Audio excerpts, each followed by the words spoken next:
మహాగణాధిపతే నమః.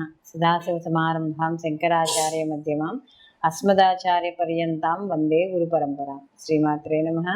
ప్రేక్షకులందరికీ స్వాగతం. రవి గ్రహ మార్పు. మనకి ప్రతి నెల కూడా రవి మార్పు చెందడం అనేది జరుగుతుంది. అయితే మనకి రవి మార్పు చెందినప్పుడు అలా కూడా మనకి సంక్రమణంగా మనం చెప్పుకుంటూ ఉంటాం. అంటే ప్రతి నెల కూడా ఒక రాశి నుంచి ఇంకొక రాశిలోకి మార్పునప్పుడు దాన్ని సంక్రమణంగా చెప్తాం. అయితే ఇక్కడ రవి మామూలుగా చూసుకున్నప్పుడు ఆ మార్పు చెందినప్పుడు అక్కడ ఉండే అంటే ఏ రాశిలో ఉన్నాడో ఆ రాశి ఏ భావం అవుతుందో ఆ భావాన్ని బట్టి మిగిలిన రాశుల వాడికి శుభాశుభ ఫలితాలు ఉండడం అనేది జరుగుతుంది. రవి సహజంగా కారకత్వాలు కానీ చూసుకున్నప్పుడు రవిని తండ్రిగా అలాగే ఆత్మకారకుడుగాను గ్రహాలన్నిటిలో కల్లా కూడా రవిని రాజుగాను చెప్పడం అనేది జరుగుతుంది. అలాగే రవి రాజకీయ పరంగాను వీళ్ళకి ముఖ్యంగా పట్టుదల, ఏదైనా ఒక చేయాలనే తపన, దర్పం అంటే ఒక అథారిటీ, ఇది ఎందుకు చేయరు అనే ఒక అధికారాన్ని చూపించడం. అలాగే గవర్నమెంట్ ఉద్యోగస్తులు అంటే స్టేట్ కానీ సెంట్రల్ కానీ ఏదైనా సరే గవర్నమెంట్ ఉద్యోగాలకి రవి కానీ జాతకంలో బాగా ఉంటే వీళ్ళకి గవర్నమెంట్ ఉద్యోగాలు రావడం అనేది జరుగుతుంది. అలాగే వీళ్ళకి రవి కానీ జాతక ప్రకారం కావచ్చు ఏదైనా సరే ఉచ్చ స్థితిలో ఉంటే రవి కానీ అప్పుడు ఇంకా మరిన్ని శుభ ఫలితాలు వాళ్ళు పొందడం అనేది జరుగుతుంది. అయితే రవి కారకత్వాల్లో చూసుకున్నప్పుడు ఏదైనా సరే రవి ప్రతిదాన్ని కూడా సాధించుకోవాలి. రాజు ఎలా ప్రతిదాన్ని చేజిక్కించుకోవాలని చూస్తాడో అలాగే రవి కూడా ప్రతి అవకాశాన్ని కూడా వదులుకోకుండా దాన్ని ఒక స్టెప్ బై స్టెప్ ఎదగడానికి ప్రయత్నిస్తూ ఉంటాడు. అలాగే దండన, ఏదైనా రాజదండన అని చెప్తాం కదా, అలాగే ఇతర వాళ్ళకి దండించడంలోనూ ఇతరులను గట్టిగా మాట్లాడడంలోనూ అహంకారము దర్పము చూపించడంలోనూ కూడా రాజుకి ఈ యొక్క రవి అనేది మనం కారకత్వాలుగా చెప్పడం అనేది జరుగుతుంది. అలాగే పోలీస్ శాఖ, సైబర్ సెక్యూరిటీ, వీటన్నింటికి కూడా ఈ రవికి సంబంధించిన సంబంధం అనేది మాత్రం తప్పనిసరిగా ఉండడం అనేది జరుగుతుంది. కాబట్టి ఇలాంటి రవి ఇప్పుడు మనకి ఈ మార్చి 16వ తారీఖున అంటే 16/3/2024 నుండి మనకి ఈ యొక్క రవి మార్పు చెందడం అనేది జరుగుతోంది. ఎప్పటి వరకు అని అనుకున్నప్పుడు మనకి ఇంచుమించు నెక్స్ట్ మంత్ అంటే మార్చి నుంచి మనకి ఇంకొక నెల పాటుగా ఈ రవి ఎప్పుడైతే మార్పు చెందుతున్నాడో ఎక్కడి నుంచి వెళ్తున్నాడు అని అంటే ఆయన కుంభరాశిలోంచి మనకి మీనరాశిలోకి ప్రవేశించడం అనేది జరుగుతోంది. కాబట్టి దీనివల్ల ద్వాదశ రాశుల వారికి రవి గ్రహము శుభాశుభ ఫలితాలు ఏ విధంగా ఇస్తాడో మనం ఇప్పుడు తెలుసుకుందాం. మేషరాశిలోకి అశ్విని 1, 2, 3, 4 పాదాలు, భరిణి 1, 2, 3, 4 పాదాలు, కృత్తిక 1వ పాదము మనకి ఈ మేషరాశిలోకి రావడం అనేది జరుగుతుంది. మేషరాశికి కానీ చూసుకుంటే ఈ రవి పంచమాధిపతి అయిన రవి ఇక్కడ వీళ్ళకి లాభస్థానం నుండి వ్యయ స్థానంలోకి సంచారం చేయడం అనేది జరుగుతుంది.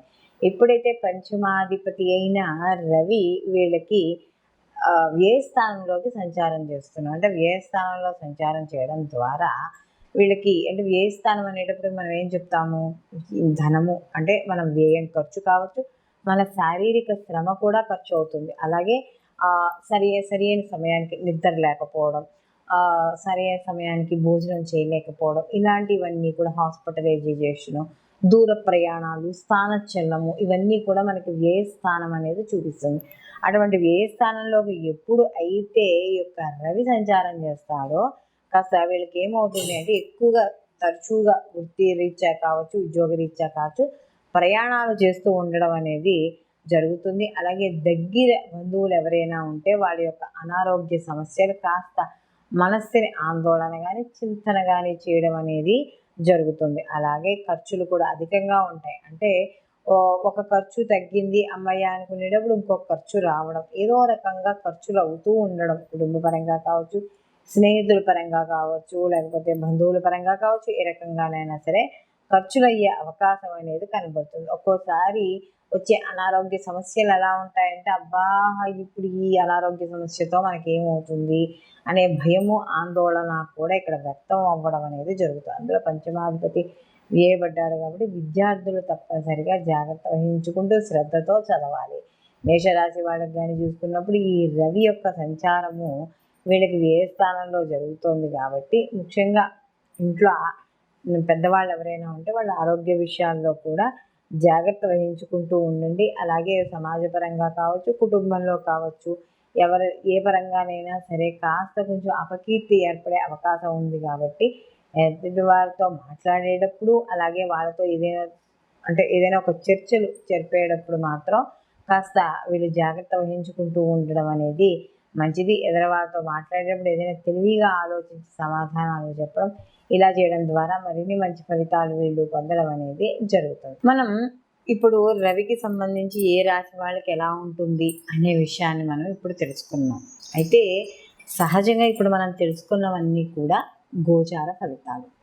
అయితే గోచార ఫలితాలు అనేవి కొంతవరకు ఫలితాన్ని ఇవ్వడం, అంటే ఒక 30% ఈ గోచార ఫలితాలు వీళ్ళకి అనుకున్నట్టుగా ఫలితాన్ని ఇవ్వడం అనేది జరుగుతుంది. దీంతో పాటుగా మిగిలిన గ్రహాల యొక్క వీక్షణ, వాటి యొక్క స్థితి, అవి ఇచ్చే శుభాశుభ ఫలితాలు కూడా కొంతవరకు ఆధారపడడం అనేది జరుగుతుంది. అందులోనూ రవి ఈ యొక్క మనం ఏదైతే ఇప్పుడు చెప్పుకున్నామో రవి యొక్క కలయిక మిగతా గ్రహాలతో కలిసినప్పుడు వాటి యొక్క శుభాశుభ ఫలితాలు కూడా కొంత మార్పు చెందుతూ ఉండడం అనేది జరుగుతుంది.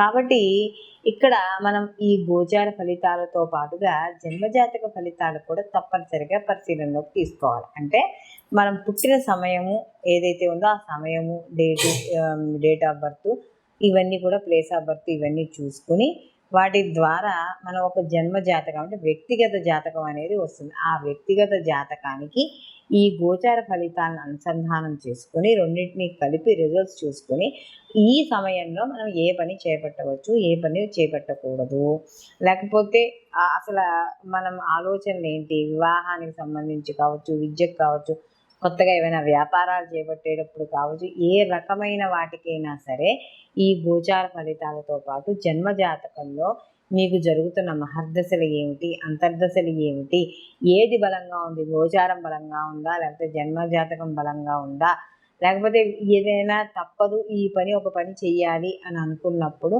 ఎటువంటి పరిహారాలు చేయడం ద్వారా మనకి అంటే ఎటువంటి పరిహారాలు చేయడం ద్వారా ఇప్పుడు చేపట్టే పని ముందుకు వెళుతుంది, ఇలాంటివన్నీ కూడా గోచారంతో పాటు జన్మజాతక ఫలితాలను కూడా తప్పకుండా పరిశీలనలోకి తీసుకుని అప్పుడు ముందుకు వెళ్ళడం అనేది చేయడం ద్వారా కాస్త అనుకూలమైన ఫలితాలు మరింత ఎక్కువగా పొందడం అనేది జరుగుతుంది.